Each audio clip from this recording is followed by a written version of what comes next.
Welcome to Thrive with Meghan and Harry. We bring you news, views, and commentary about Harry and Meghan. Let's thrive together, guys. So, how are you guys doing today? I'm doing good. It's December, the most busy time of the year, as you know. And, I live in Canada. And right now it's pretty beautiful, especially when it snows. I guess this is the time of the year when you want snow and the only time you want it. But anyways, with the snow and stuff, the decorations and stuff, it looks pretty beautiful. It's like a postcard sometimes. Yeah. So, and funny thing is, last year we were on lockdown, right? So it's nice actually to see, people, some kind of, semblance of normalcy, I would say. And let's hope it continues, guys. Let's hope it continues. So, what exactly has been going on this week? It's been relatively quiet, really, because we haven't seen we saw Harry, but we haven't seen Meghan or anything since she did the that interview with Ellen. I don't think we saw her since then. We only heard from her because she won that court case, that beautiful, beautiful court case that she won. Anyways, so I would say, what do you think they're up to right now, guys? Meghan and Harry, what are they up to right now? I'm thinking they're probably getting their house ready for Christmas, decorating and preparing stuff. And Archie is 2 years old now, so he can really appreciate it now. I'm thinking, right? And Lily is just 6 months old, so she'll kind of be able to appreciate it a bit, I guess, but not to the extent of Archie, but it's still gonna be fun, right? It's cute, yeah, so incredibly cute, I think. Anyways, guys, moving along. So guys, I was watching a segment on ET Canada, and I watched it on YouTube because I don't really catch the show that often. I just watched it on YouTube, and ET Canada is a Canadian. Oh, excuse me. It's a Canadian version of Entertainment Tonight. And if you know that show, Entertainment Tonight, well, that show, I don't know how to explain Entertainment Tonight when it comes to Meghan and Harry, especially Meghan. I don't know. I don't think they're not really for them that much. I don't think. Anyways, but ET Canada. So that's what I'm talking about here. So, anyways, they were talking about the fact that Canada had to fork out like about 334,000 to protect Harry and Meghan over the past 4 years. When they were in Canada. Well, actually, Meghan was still there, but when Harry, Harry used to come visit her and stuff, and they were paying, because he was a royal. Well, he's still a royal, but technically he was a working royal then. And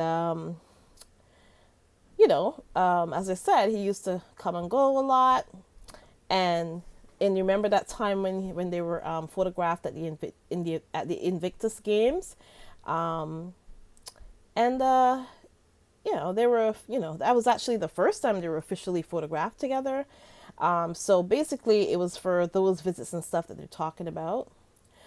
So as we know, Canada is a constitutional monarchy, which means that whenever a member of the royal family comes to visit, Canada's taxpayers, people like me, for instance, we pay for their security.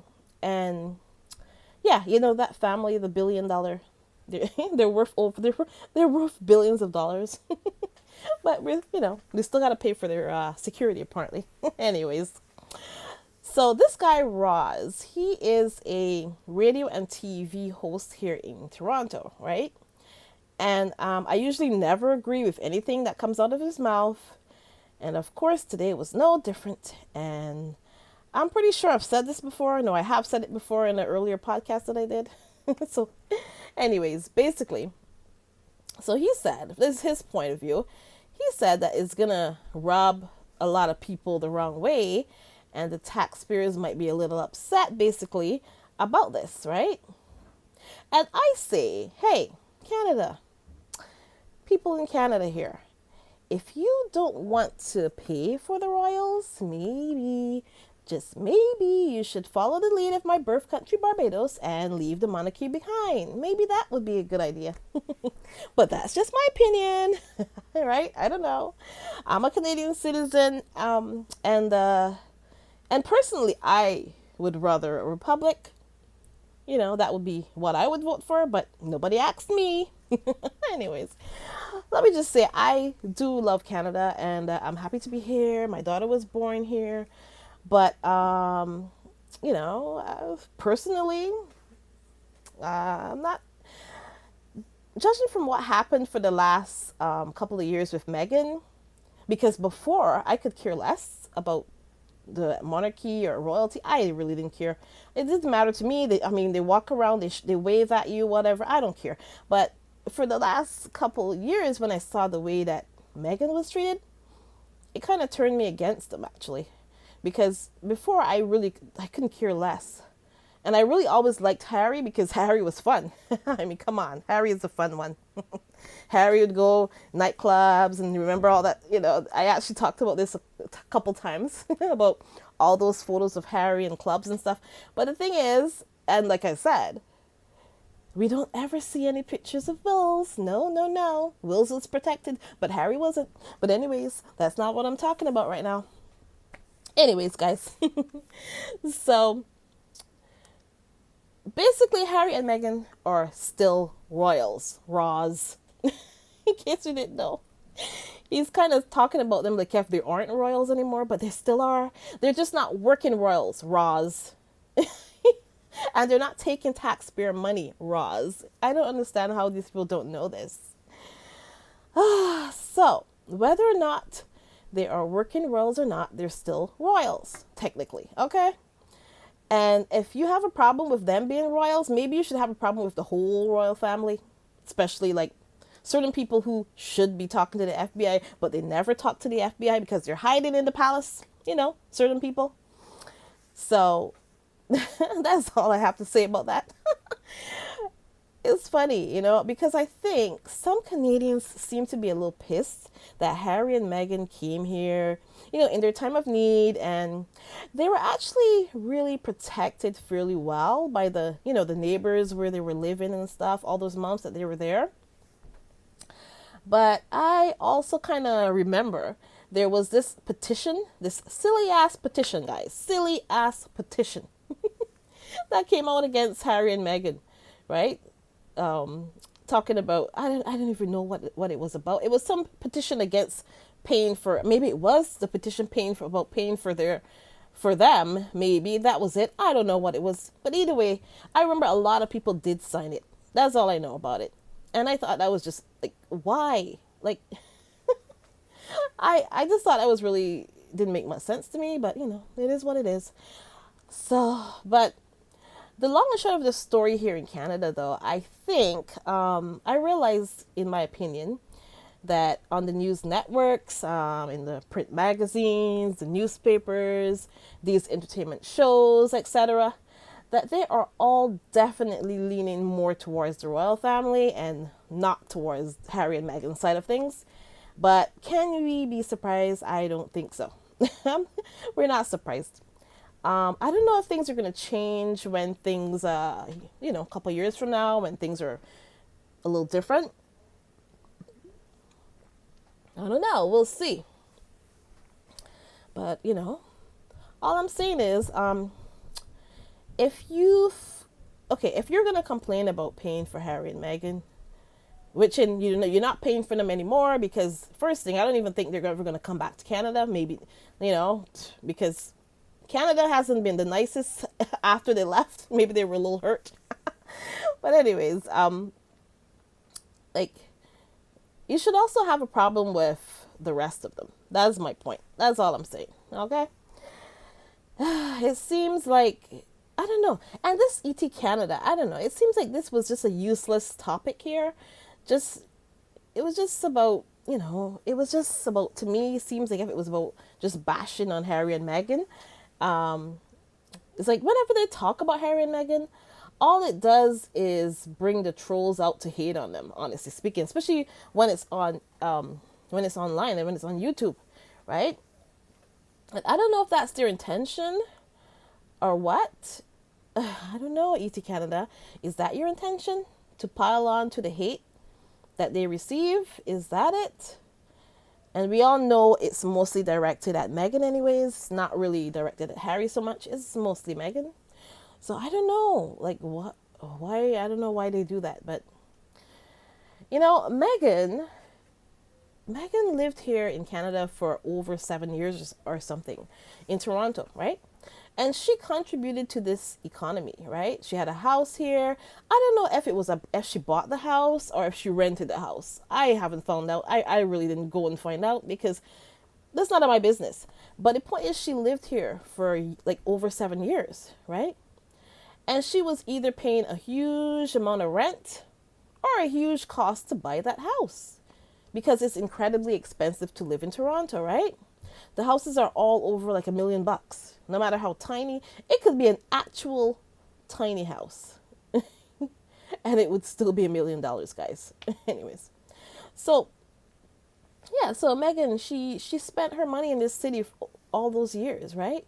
We all know she loves to shop, she loves to dine out, and she spoke many times of the gems and nooks and crannies in Toronto, right, that she loved. So she was also touting the city as a vacation destination on her blog that she used to have called The Tig. She used to talk about Toronto and all the little things that she liked and she appreciated about Toronto. So I don't know, ET Canada. Is it because you guys never got an interview with her? I don't know. Like, are you hurt because she never gave you that interview? I don't know. Why are you actively trying to rouse up the hate against Meghan, ET Canada? I would like to know. I would love to know. Either way, guys, let's move on. So, did you guys hear that Piers Morgan's Piers Moron Piers Moron, his book is actually a complete and total flop. Isn't this amazing, guys? Talk about karma. Oh my God. If this guy would have spent the amount of time that he spends obsessing over Meghan on that god-awful book, maybe it would have been better. And maybe some of the bots that follow him on social media would have bought it. Right? Oh my God. Piers, listen to me. Meghan's book, The Bench, is a certified New York Times bestseller, okay? You know what I suggest to you, Piers? You're a millionaire, right? You are a millionaire. So it should be easy for you, actually. Just simply buy everyone on your gift list, buy everyone in your family a book, your own book, and just give it to them for Christmas. It's a simple thing. That'll bump up the sales. You can buy like $1 million in books, and then you can say, "Oh, I sold 1,000,000 books." That would be kind of, yeah. Oh my God, I love how karma comes to bite Piers Morgan's, proverbial ass. I am so happy to see that. Oh my God, what a flop. But Meghan also wrote another book, and it's on display somewhere. I think it's in Congress or something, but it's on display somewhere. This other book about her, when she wrote it when she was like a kid, and it's on display somewhere. I have to find out more about it. I actually heard about it, and I saw the book, and I didn't talk about it before, but she has another book, and it's displayed somewhere in Congress or something. And yeah, and I think that's just amazing. It's about, her having her freckles, and it's a cute little book. Yeah, I wish she would just release that book again. Buy the rights to that book and release it, Meghan. That would be a good idea. Release it for Lily, in Lily's name. Yeah. Well, anyways, guys, let's just move on. So I have a question for you guys. Why is it that every single time that Kate Middleton steps out in a dress, Meghan's name is dragged into it? Why? Now, yesterday, apparently, the other Duchess, Kate Middleton, was at some Christmas party or something. I don't know what the hell she was doing. I really don't care.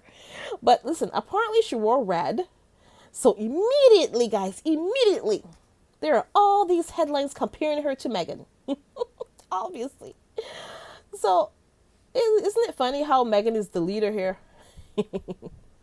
Listen, remember Kate wore like this gold dress or whatever, like some while before, and then Meghan comes out with red, right? And then she comes out she's wearing red the whole week. She wore red when she went to visit the kids, when the kids were like, "Oh, you're boring, and bye. We don't want to see you anymore. Bye, lady." Remember that? She wore red then, and then she wears red again for the Christmas party or whatever the hell it was that she went to. So she's all stuck on red. Now, listen, next time, Meghan, listen, Meghan, wear some green or something. Because, listen, green does not go well with Kate at all, okay? She'll be a mess. It kind of washes out her complexion. I don't know. She just does not look good in green. But Meghan, you look great in green. So wear green next time, Meghan, okay? And then she'll be wearing green for like the next month or something. I don't know. But anyways. Anyways, this is a little joke, guys. I'm so joking, okay?